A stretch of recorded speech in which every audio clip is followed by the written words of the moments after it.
Hey guys, welcome back to our channel. It's Trish and Laura. So we built a collapsible / portable bar.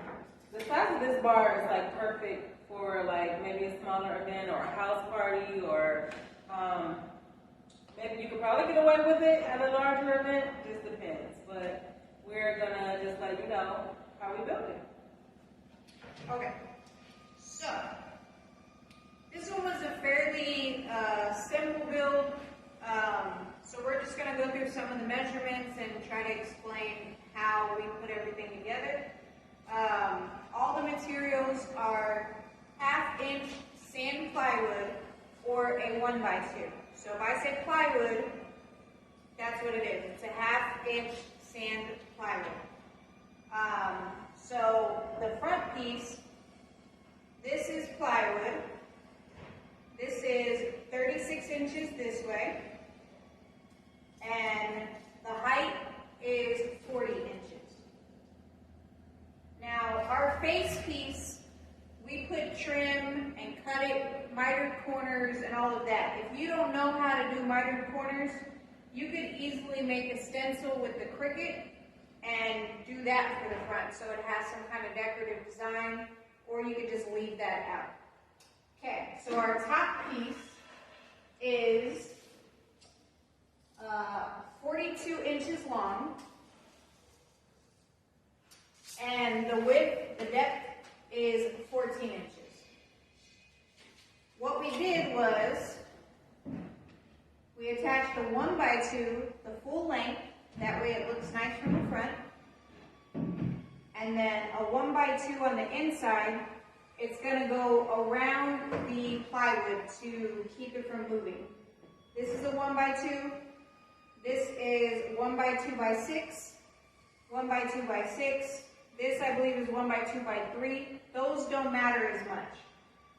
This, like I said, we did the full length, so that from the front, that's what you see. It looks nice. If you did like a small piece, it would look a little weird. So that's how you make the top. We just put glue, nailed it in. You could screw it if you don't have a nail gun. So that's how you make the top. And then, turn it. The side piece, this is 24 inches this way. The depth, the width. The height is 40 inches here, and for decorative purposes, this was 7 inches down. So, when the top is on,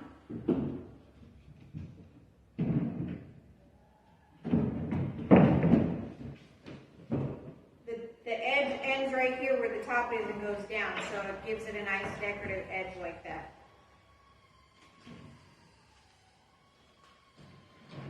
So again, this was 24 and 40, and then I measured from the top edge down 7 inches and just cut it at an angle. Okay, now let's spin it around again.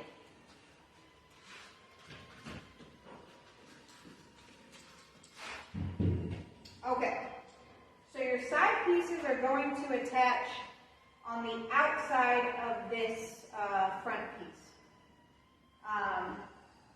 This is your shelf. Your shelf is 36 inches wide, plywood, same as the face. So this is 36 this direction, and then 24 this direction. I apologize. 23 and a half this direction. So there's the shelf.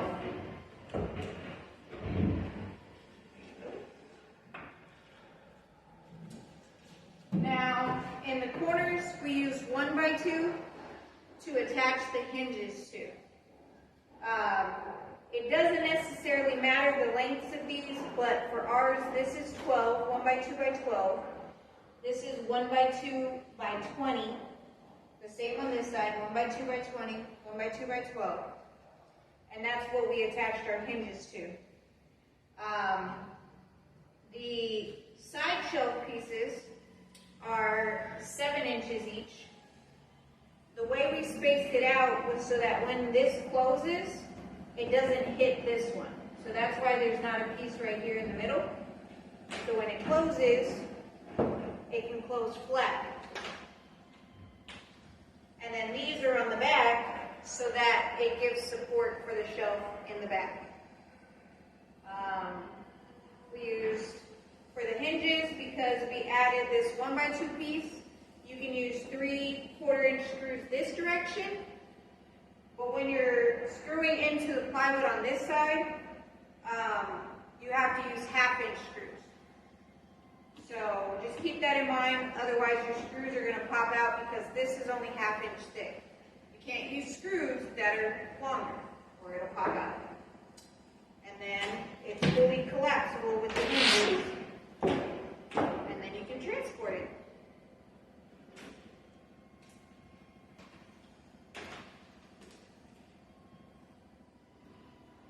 So for our shelf supports, we used 1x2 materials. We measured from the top down 15.5. That's flexible if you want your shelf to be up a little bit higher or a little bit lower. That's a personal choice. The way we did ours was so that when the top is on, there's 15 inches of space, which is the average height of a wine bottle or a liquor bottle.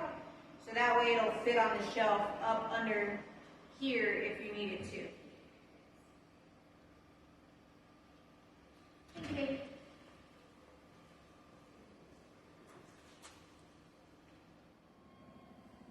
Don't forget to like, comment, And subscribe. subscribe.